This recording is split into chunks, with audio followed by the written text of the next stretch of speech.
do well. The favor of God, the God who opens the way, who breaks the way, will go before you, will encircle you, will change your story, will elevate your brand, will prosper your vision.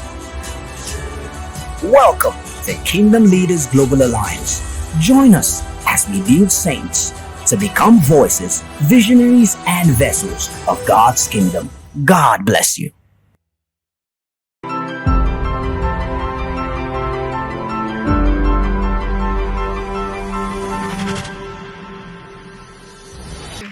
All right, so without further ado, I'd like to welcome the one and only, Chinezekes Igbokwe, the Family Directorate. Thank you. Please put your hands there for her. You can do it better. You can do it better. All right, thank you so much.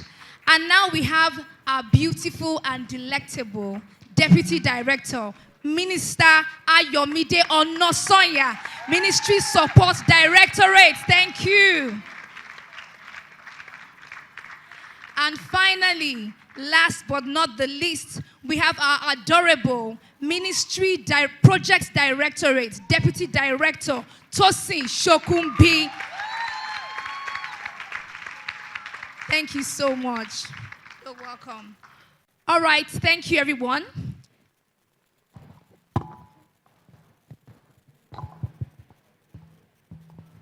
All right, ladies.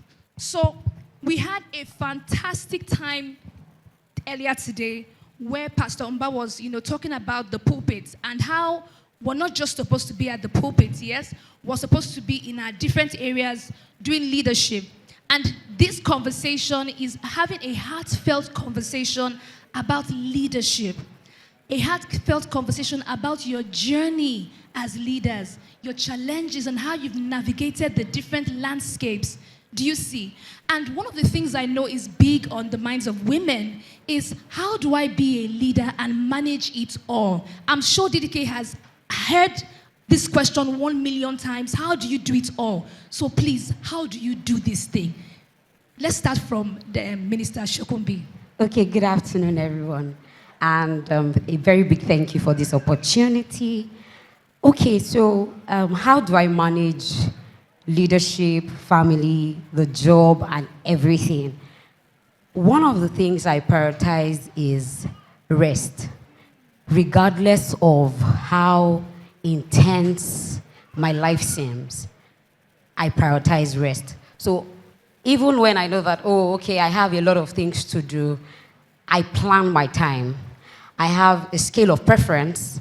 What is important? What has to be done now? What can I push? What can I delegate? I lead myself first before I lead others.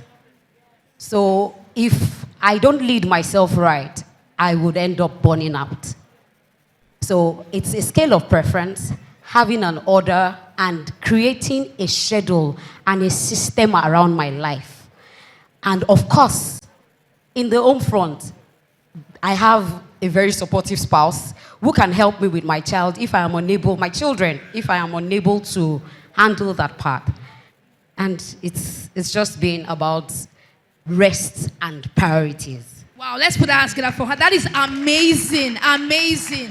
Assistant Holy Spirit, please rest. Did you hear what she said? Rest. Hallelujah. Okay, so let's go over to you, please. Thank you so much. And hello, everybody. Hi, guys. Hello. Amazing. Thank you so much, PDDK, for this opportunity. And, of course, to our directors, we love you. We celebrate you. Thank you for how you've led us over the years. And it's because of you that we're here. Thank you so much. How have I balanced it? I think it's just very simple. I just ask for help. So before, I am that person that can be very jagaban. I have it all figured out. In fact, someone said to me, Mide, when I think about you, I feel like you have everything all figured out. And I'm like, okay.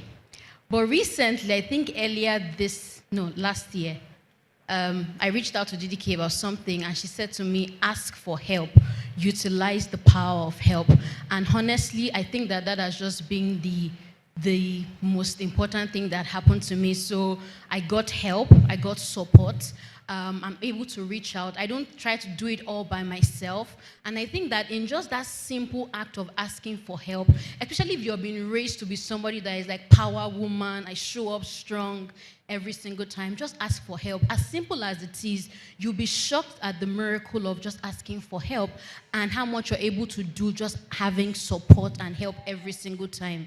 Thank you. Let's celebrate her. Let's celebrate her. Ask for help. Thank you so much. Thank you so much. All right, Minister Chairs, what do you think? Okay, so for me, when it comes to balance, I don't see it as, everything has to be equal. I just see it as my presence in the different areas of my life. So when I'm at work, I'm 100% present. When I'm in my home with my family, I'm 100% present. Wherever I find myself per time, I try to be present, fully present in that moment. Because what that helps me do is I don't feel like anything is being left behind. And for me, it's not about so much the weight on the time, it's the weight on the quality of, what I'm doing. So it's not the quantity of time, it's the quality for me. So I would sit back and ask myself, okay, I'm back home now and I need to be with my family.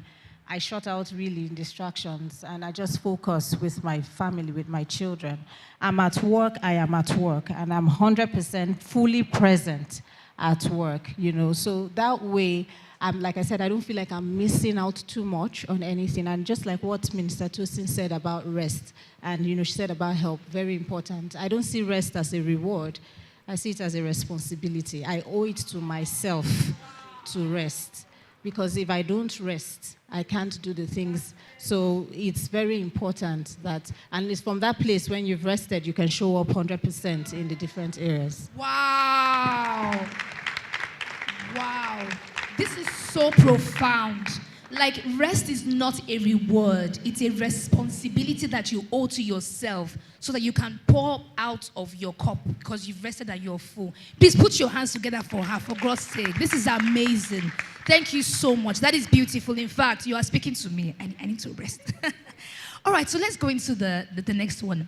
How do you manage a high-performing team? I know that there is no team in KGA that is not excellent. Let's clap at this point now. We are doing things excellently. And see the leaders. Thank you. Let's put our hands together for our directors, both home and abroad. And for Mama, DDK. It's only me that can say it. All right. So how have you been able to do this? How are you able to manage high-performing teams, managing everybody, and everybody is showing up as a Christian? Sometimes you're just like, are you really a Christian? The way you're behaving?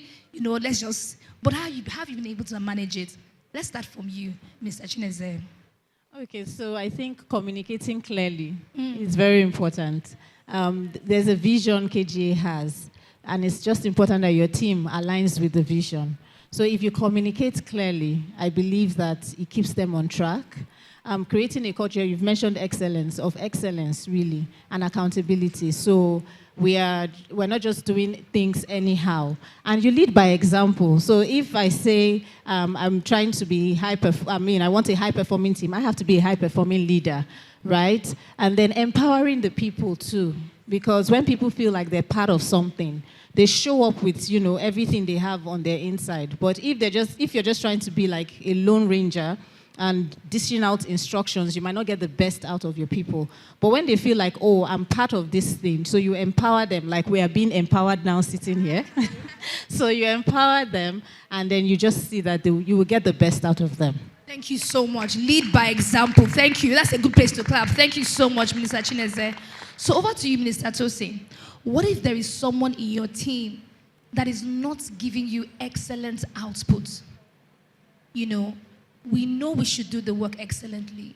You're trying your best to communicate, but they constantly don't give you excellent output. How do you navigate these murky waters? Okay. The first thing I would do is pray about that person. I will take that person up in prayer, and when I feel a release in my spirit, to speak with the person in a loving manner, not condescending, not trying to push the person down and say that you're not doing well. asking for the right words to speak.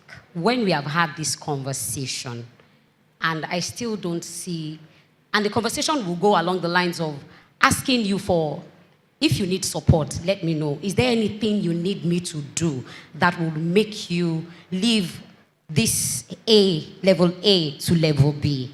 Is there anything you would require of me? Or if you have to speak with my director, it's fine. Because I know that you decided to serve. It's not like an organization that you need money. You chose to serve. So if you are choosing to serve, it means you have to give your best. If you are not giving your best, it means there's something happening. So we need to now find the root cause of what is causing that decline in your output. When we have found that decline, of course through prayer and counseling, I'm sure that there will be improvement. Thank you so much. Let's put a hands together for her. Excellent, excellent. You pray for the person and then you have a conversation with them, not in a condescending manner, in a loving manner, before you then do support, where you say, where can I help you? What sort of help do you need? Instead of just saying, just using derogatory comments and making the person feel like a non-member of the team. Thank you so much. That is fantastic. Let's put our hands together for her once again. You are amazing, your clap. Brother Victor has taught me.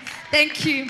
All right. So over to you, Minister Yomide. How do you manage high-performing teams? By the way, we have very beautiful and brilliant deputy directors. The answers have just been blowing my mind. Thank you. So in addition to what Minister Keza said, because honestly, if you look at this house, there's a way we receive project plan. When you see it, you understand this, you now communicate it to the team. And I believe that singular act provides a lot of clarity as to what are we expecting. It's almost like this is the blueprint, this is what I'm expecting, this is what you should do, this is how you should go about it. Okay, I've given you guys the roadmap, go ahead to execute. And I love what she said about empowering others. As simple as that is, I have found that when you give someone a responsibility and you say, I am trusting you, I believe in you, I see you, I know what you need, you provide them the support, you're surprised that the person who was shy, who couldn't hold the mic, is now the person leading an entire congregation, praying for hours. And I'm just like, it was just the simple miracle of empowering the person. In addition to what she has said, I lean into one thing. I look at the strength of the leaders that I'm working with, right? Not everybody. Some people are not very administrative. I understand it. Some people would pick the mic and everybody's like, whoa, this person is blowing off the roof. Some other persons are quiet. So I play to the strength of the team. And when you play to people's strength, they're able to give their best. Of course, everybody has weaknesses and strengths, so we kind of complement it with the team dynamics. So if I know that this person isn't strong with administrative stuff, I give it to the person who is strong. And in doing that, we see that the entire team, we look like we're a force doing a lot, creating magic, but you can just see it's just the collective effort of everybody standing in their strength, being encouraged, being supported, and boom, you just see that, they keep saying, oh, you guys are doing so well and you guys are doing good. Another thing that I have come to also realize in building high-performing teams aside just, within kingdom community context, even in work, is when you celebrate people and you genuinely show that you care for them. A team is made up of people. A person is just one person. So if you're going to get the best of your team, you got to do it together. You got to put, galvanize the force, galvanize everything. So I see that when you celebrate good work in a team and you say, guys, this person performed in this way, this is the standard, we're proud of it. Even though some people may feel like, why didn't they celebrate me? But we're trying to set a standard here. And once the standard is set and everybody sees that we always celebrate good work, somehow everybody just adjusts to just doing that good work. And honestly, it has just been a miracle. So I focus on empowering. I focus on celebrating those who are high performant.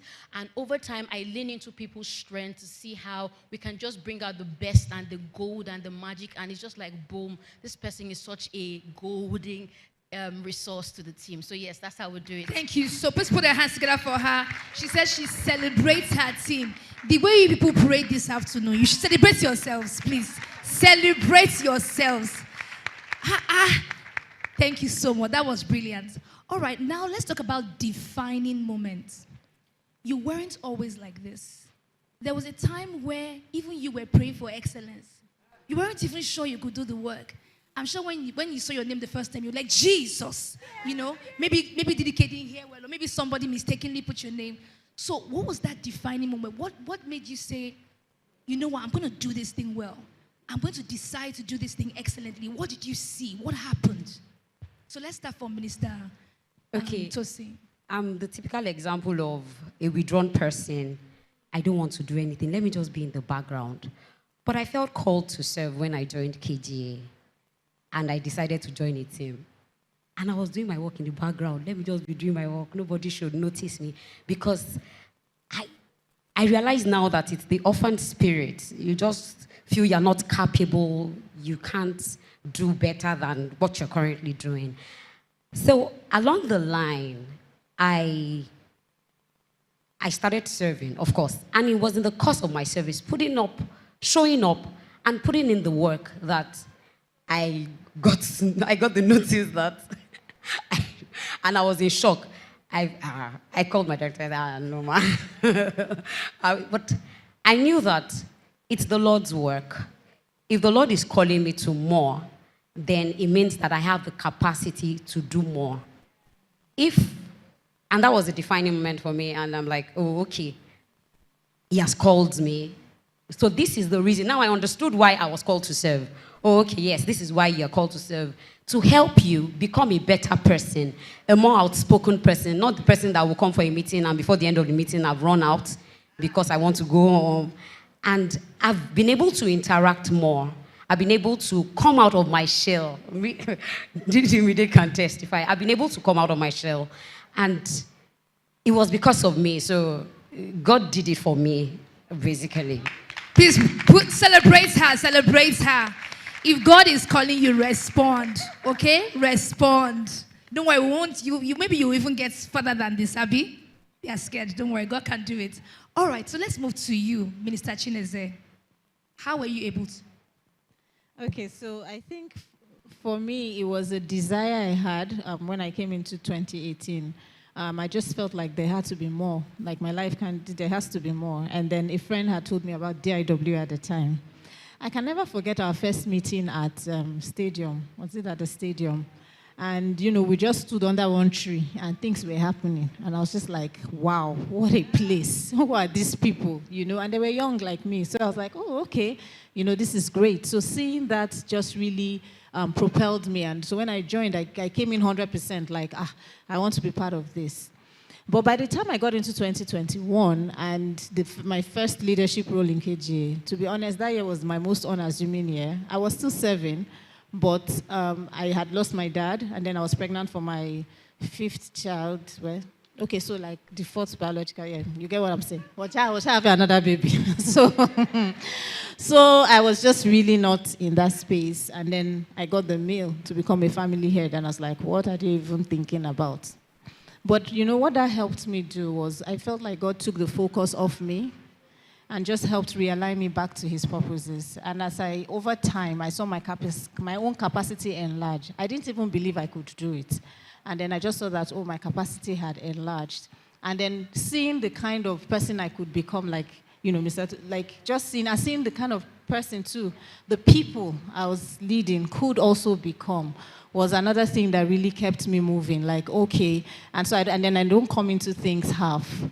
If I agree to do something, it's 100%. It's the whole 9 yards. So yeah. So when you respond to God, He will enlarge your capacity. Enlarges your capacity. Let's just put our hands together for her. That's a great place to celebrate. Thank you so much, Minister Yomide. No. Okay. I think for me it was an instruction. First was an instruction I had gotten right after school to just follow. I wasn't sure what that journey was going to look like, but the only thing I heard was follow this person, go after this ministry. And when you're fresh out of school, you just want to throw yourself into everything. And like she said, yes, the 100% thing. If I'm somewhere, I am somewhere. You will know that I am there. The other thing that was very striking when I came and I said, okay, I'm happy to serve here was I saw the caliber of leaders that we actually had. and the elders. And I'm like, if this was what they were before they came to leadership, and it's what they are now, why not? Let me throw myself into this, and then let's see. So the beauty of the transformation was an inspiration for me in particular. So I said to myself, if these leaders can be this before and be this after, why not throw yourself to this and see what you become? So that was a major, aside the fact that I was instructed, and because I had conviction, despite the hurdles and the many times of crying, I just knew that I'm supposed to be here, and I'm here. And the inspiration, of course, of what is possible, continue to fuel that passion, to continue to stay committed, to stay devoted and dedicated to the mission of KGA. So much. Let's celebrate her. Let's celebrate her. Thank you so much. Don't mind your clap. Let's celebrate her. Thank you. All right. As we begin to bring this conversation to a close, there's someone sitting here listening to us thinking, I'm afraid of leadership, right? And for good reason. I'm afraid the work is too much. The load is going to be too much. How do I manage? What advice do you have for that person who is listening to us right now, who is saying, I think I'm spread too thin. I think I have like 700 children. My husband alone is like another 800 children. Like, how do I navigate this? What do I do? What advice do you have for that person? And I think I'd like to start from Minister Tosin. Okay. The first thing I will say is serve. Just serve. Because sometimes we don't know what we are capable of doing until we start doing it. If you find yourself in a place and you see the transformation happening around you, you would know that service is key. It's important. And so I would say serve. Apart from serving, trust God. Lean into God's wisdom. God's wisdom is able to help you. He's able to help you. He's able to hold your hand. Even those things that now look like, no, I can't do this. I don't even have help. And I'm living my best life. So it's all those mindset that we have, and we try to pull them down. Like, no, I don't need help, this kind of help. Of course, I'm not saying that having help is bad, but it's the stereotype that we've just built around our lives. Just do it, afraid. So. All right, let's put our hands together for her. Let's celebrate her. Thank you. Minister Tosin, you need to give us a master class. Say you don't have help. Hey, you give us a master class. Thank you so much. All right, Minister Chineze, what advice do you have? Okay, so I'll say you don't have to have it all figured out. Okay, like she said, serve. I will also, piggyback on that you need to serve. You need to just have first in service to have a conviction of why you're doing what you're doing. So if you decide to serve in KGA, it means you've seen the big picture. You're seeing what PDDK has seen and what God is showing the house, so that, whatever it is that you start to encounter along the journey, it's easy to stay committed, right? So you don't need to have it all figured out. Your growth will happen on the journey. So I was not always like this. And when I mean always like, I think I'm outgoing. But when I mean always like this, I have learned a whole lot. And that's what anybody will tell you when you come into leadership in KGA. You must grow, whether you like it or whether not. You are going to grow. So even if it is 0.00001 growth, you shall see it that you grew. So the growth will happen on the journey. So don't bother too much. Don't be too fixated on, I'm going to be a leader. Just serve, have a great, be convicted about why you're serving, and then just trust God that your growth is happening on the journey. Thank you so much. Be convicted about why you are serving. Thank you. Great place to celebrate her. Thank you so much. Thank you. Okay, so to you, Minister Yemide, finally, what advice do you have? Thank you, Deputy Directors. I just think we have really brilliant Deputy Directors. If you're not clapping for us, you have to come and join us here. Thank you for celebrating the grace of God upon our lives. For me, I would say that usually when you see an opportunity to serve, you think about the position first, right? Oh, I'm going to be this. I'm going to be this, that kind of thing. But you have to ask yourself, what exactly does this involve? at the end of the day, like Pastor Gideon has said, and I think that this has formed the basis of my leadership journey, is all about the people. If you're given an opportunity to be a welfare leader, it's about the person that you're going to minister to or you're going to serve. So don't think about the position as it were. Think about, how can I be an extension of God's hands, God's love, God's mercy, God's beauty to this person or this set of people that I'm serving? And how can I wield everything that I have and I am to be able to serve this purpose such that Jesus is just glorified? So don't think about the position. Think about the impact. Think about the souls. Think about the people. Think about, as simple as it may be, you're an usher and you've been called to serve as an usher, and just your smile alone just lifted the burden of someone. That's how powerful your position, as it were, matters. So yes, we like positions in Nigeria, we like title, but think about, how can I be an extension of what God is doing with me and through me and in this ministry to other people? And the moment you shift the focus from the position, you just see that all kinds of beautiful things are flowing out of your life to other people and to everyone around you. I think that's Thank you so much. Please let's give them a round of applause, a round of applause, a round of applause. Thank you so much. Thank you so much to our ministers for this heart-warming conversation on leadership and how it has impacted your journey. Indeed, there's no way for us to build a family, a field, and a force without effective leadership. So I want to say thank you for your service and for your labor. God bless you. Please let's put our hands together for our leaders as they take their seats. Let's put our, you can do better. Come on, you're amazing, your clap. Thank you for listening. We are sure you have been tremendously blessed. To connect with Kingdom Leaders Global Alliance, please visit our website, www.kingdomleadersglobal.org. Subscribe to our YouTube channel, Kingdom Leaders Global Alliance, for our video resources, and follow us on Instagram, Facebook, and Twitter at Kingdom Leaders Global. God bless you.